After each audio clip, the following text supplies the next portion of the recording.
The Anderson family, a beloved and adventurous group of 5, set off on their annual holiday to the lush jungles of South America, sharing joyful photos along the way.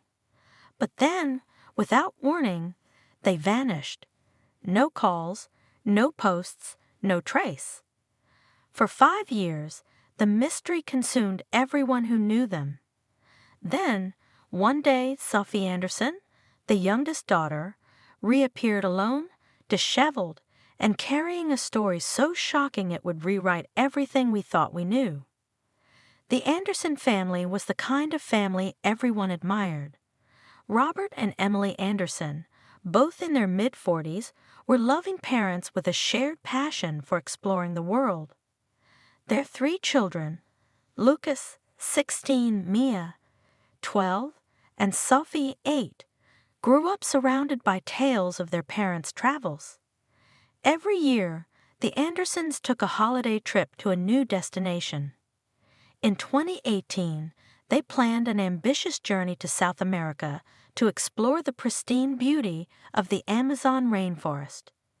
The family's excitement was evident in the weeks leading up to the trip. Social media posts showed snapshots of their preparations. Robert poring over maps, Emily packing supplies, and the children grinning as they tried on hiking boots. The Andersons intended to document their adventure with daily updates, sharing their experiences with friends and extended family back home. For the first few days, everything seemed to go as planned.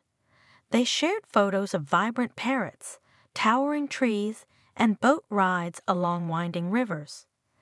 Their captions were filled with wonder. Nature like we've never seen before. One read, accompanied by a shot of Lucas standing beside a giant tree. Then, without warning, the update stopped.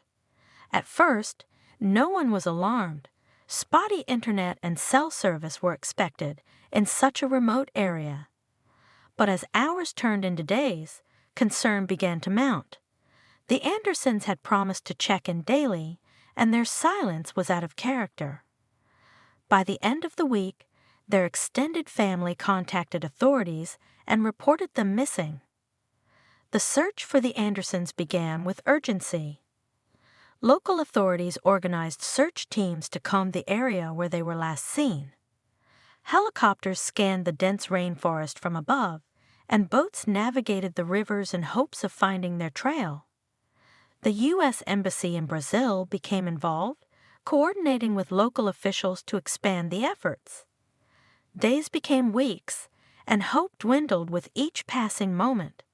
The jungle was vast and unyielding, seemingly swallowing every lead. The family's last known location was a small eco-lodge near the border of a protected area. Witnesses there recalled the Andersons leaving on a guided tour, but did not recall their return. Even the guide, a seasoned local, was nowhere to be found. As months stretched into years, the search efforts eventually stopped. The rainforest's impenetrable nature and the lack of any solid leads left little for investigators to pursue.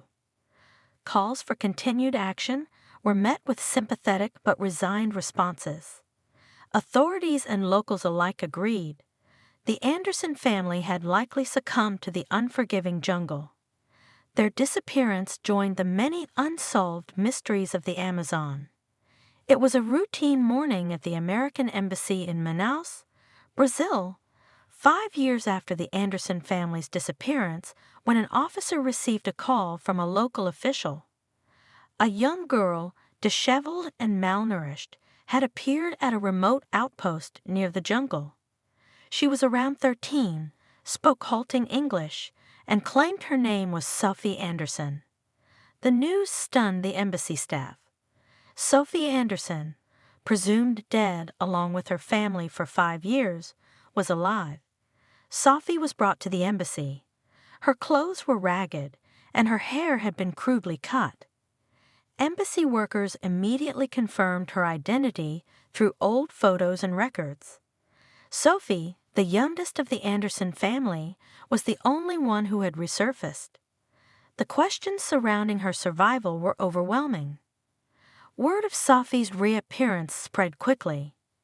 It reached her extended family in the United States, prompting her cousin Francesca and grandfather, Mark Anderson, to board the next flight to Brazil.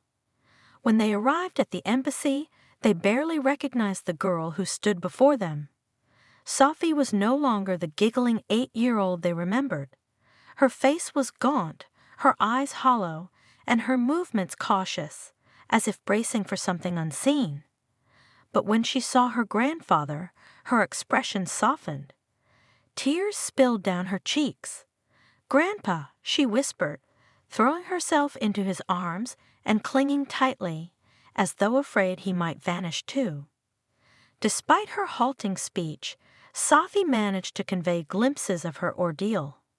She mentioned strangers who had helped her and spoke of her family in vague terms, referring to them in the present tense. "They're still there, but sick," she said at one point. I came for help." Her words sent chills through Mark and Francesca. Could the rest of the Anderson family still be alive? If so, what condition were they in? And where had they been all these years? That night, Sophie rested, but Mark and Francesca stayed up discussing what little they had learned. The fragments Sophie shared painted a picture of survival against unimaginable odds, but the gaps in her shocking story left them with more questions than answers. The sun was barely rising when Sophie, Francesca, and Mark began their journey deep into the South American jungle. They set out from a small riverside village, accompanied by a local guide with a machete in hand. Sophie walked ahead of them, her steps assured, as if the dense, labyrinthine forest was an old friend. Francesca and Mark struggled to keep up. The thick humidity clung to their skin, but Sophie seemed unbothered. Her small frame moved effortlessly through the dense foliage, her feet finding invisible paths as though she had traversed them countless times before. The deeper they went, the more they encountered signs of human struggle. Torn pieces of fabric dangled from low-hanging branches, and a rusted metal pot lay half-buried in the underbrush. Francesca picked it up. "This was theirs," she said quietly, glancing at Mark. They were here. Sophie didn't respond. She seemed intent on leading them somewhere, though she hadn't yet said where. As they pressed on, the forest grew darker. The canopy above thickened until sunlight barely pierced through. The air felt heavier, and the sounds of wildlife grew louder and more foreboding. By nightfall, they found a small clearing and set up camp. Mark tried to sleep, but his mind raced with questions. How had Sophie survived here for so long? What had happened to the rest of the family? Francesca was equally restless. At one point, Sophie stood abruptly and walked to the edge of the clearing. Francesca followed. Sophie's gaze was fixed on the darkness beyond. "We're close," she said. "They're waiting."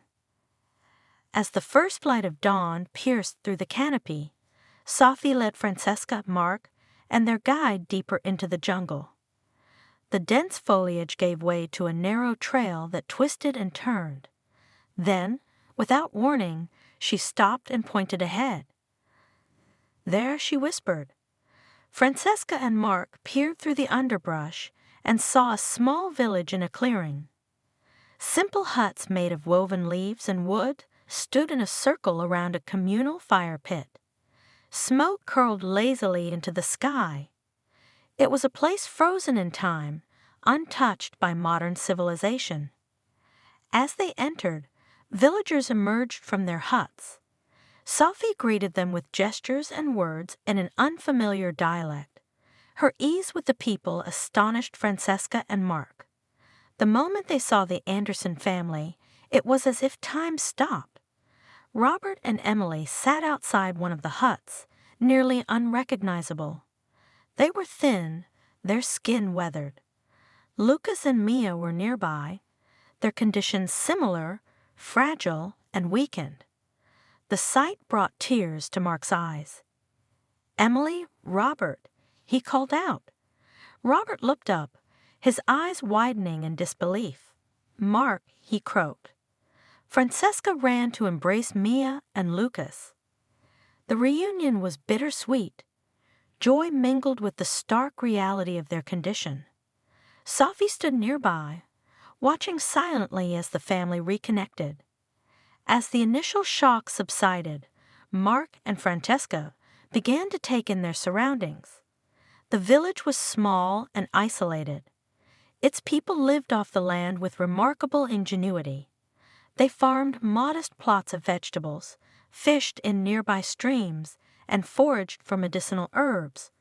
Sophie explained in halting English that the villagers had found the Andersons lost and near death years ago and had taken them in, nursing them back to health. "They saved us," Robert said. "We wouldn't have survived without them." But it was clear the family's health had deteriorated. Mark noticed Robert struggling to breathe and Emily coughing persistently. Lucas and Mia looked pale and lethargic. The villagers, too, showed signs of illness. They had sunken eyes, labored movements, and rashes on their skin. "What's happening here?" Francesca asked.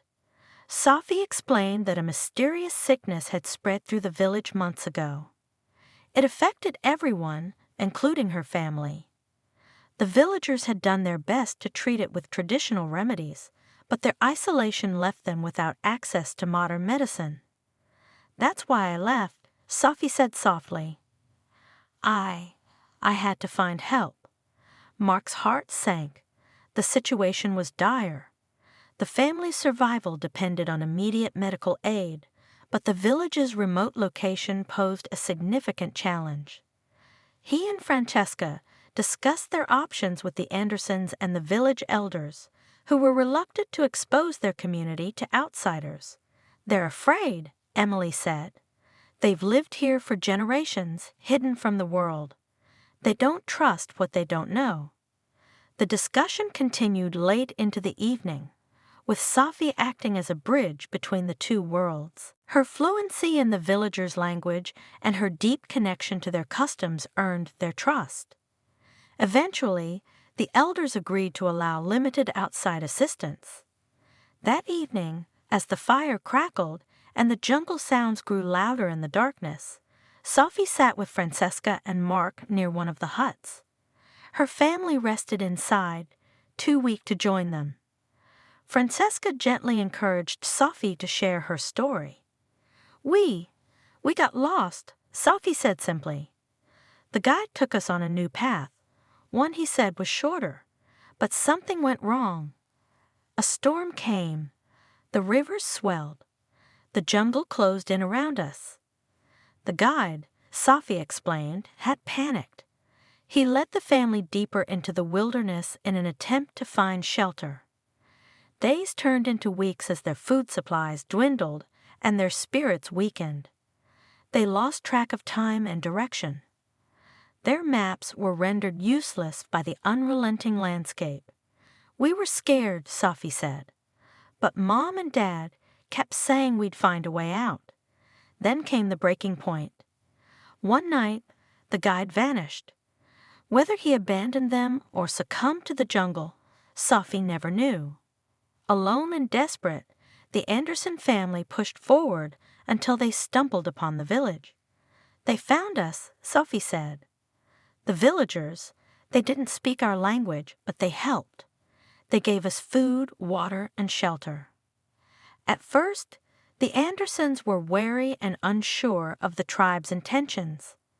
But as time passed, they realized the villagers meant no harm. In fact, they had saved the family's lives. The Andersons had no choice but to adapt. They learned the tribe's ways of survival: fishing with nets woven from vines, foraging for edible plants, and using natural remedies to treat illnesses. "It wasn't easy," Sophie said. "Dad hurt his leg. Mom got sick from the water at first. But we learned. We had to." Years passed. Sophie's once fluent English faded as she adopted the tribe's language. Lucas and Mia became adept at climbing trees and catching fish. Emily and Robert contributed to the community, helping with farming and gathering firewood. Though they longed to return home, the Andersons grew to accept their new life. They believed rescue was impossible. Then the sickness came. Sophie described how the illness swept through the village. Fever, coughing, and fatigue claimed even the strongest members of the tribe. The Andersons, too, fell victim to the disease. Mom grew so weak, Sophie said. Her energy faded with each passing day. Lucas and Maya struggled to stand. Dad's breathing became labored. I couldn't watch them get worse. I knew I had to do something. Despite the villagers' protests, Sophie decided to leave and seek help. She prepared for weeks, gathering supplies and memorizing the faint trails that connected the village to the outside world. I didn't know if I'd make it, she said, but I couldn't stay and do nothing. As the firelight flickered in the village, Lucas stepped out of his tent and inched closer to Francesca and Mark. He glanced at Sophie, who gave him a subtle nod. Taking a deep breath, he spoke in a hushed tone. "There's something Sophie didn't tell you," Lucas said. "The illness, it's not natural. It's caused by something in the water." Francesca and Mark exchanged worried glances. Lucas paused, collecting his thoughts. While Sophie was looking for help, she found signs of mining upstream, he continued. There were men, machines, and barrels of chemicals near the river. They've been dumping waste into the water we drink and use every day. Sophie reached into her bag and pulled out a small object, a rusted metal tag with an unfamiliar logo. "I found this near their site," she said. "The river feeds into the village. It's poisoning everyone, our family, the villagers, even the land." In the days following this shocking revelation, Francesca and Mark acted swiftly. With the trust of the village elders, they contacted local authorities and international aid organizations to bring immediate medical assistance to the remote jungle community. Doctors arrived by helicopter, bringing vaccines, clean water supplies, and medicines to combat the illnesses that had ravaged the village. Mark spearheaded efforts to alert environmental watchdog groups about the illegal mining operations Sophie had uncovered. Photos of the rusted metal tag and the polluted river were sent to global media outlets. The story, framed as a harrowing tale of survival, quickly gained international traction. Environmental activists, human rights organizations, and journalists descended upon the region to shine a light on the devastating impact of exploitation. In the end, Sophie's bravery and the Anderson family's survival became more than just a story. They became a call to action, proving that even in the darkest moments, courage and determination could illuminate a path forward for everyone.